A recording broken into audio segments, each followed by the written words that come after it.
अस्सलामुअलैकुम। आज बताने जा रही हूँ एक नया टॉपिक, मुसलमानों के हुक्मरानों के अहद की इंजीनियरिंग। ये पुल बनाया गया है जो मुसलमानों ने बनाया हुआ है। पहले आगे स्टार्ट करने से पहले आप चैनल को सब्सक्राइब कीजिए और बेल के बटन को क्लिक कीजिए ताकि हर नए आने वाली वीडियो आप तक पहुँच सके।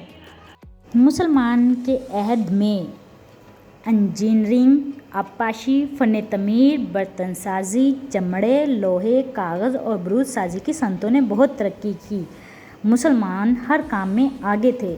बाद के दौर में तिजारत, जहाज़रानी को ज़बरदस्त फ़रोग़ हासिल हुआ। इन अलूम को तलीमी निज़ाम में अहम मकाम दिया गया।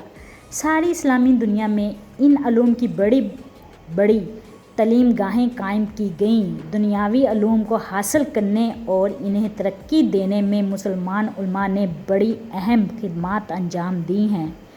बनो उमैया के हुक्मरानों ने अपने इक़्तिदार के इब्तदाई दौर में यूनानी इल्म हुनर के मराकिज़ की सरपरस्ती की। सिकंदरिया, बारूद, इंतकाया और वग़ैरह में अंताकिया वग़ैरह के तलीमी अदारों को ना सिर्फ बाकी रखा बल्कि इनको हौसला अफजाई की।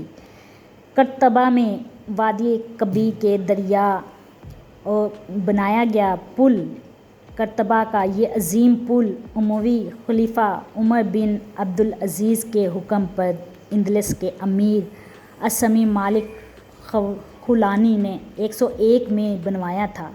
13 सदियां गुजरने के बावजूद ये पुल आज भी वैसी ही शान और शौकत के साथ मौजूद है जो मुसलमानों की ताकत और इंजीनियरिंग में महारत की दलील देता है। तो ये थी मुसलमानों के दौर की कहानी। चैनल को सब्सक्राइब कीजिए। अल्लाह हाफिज़।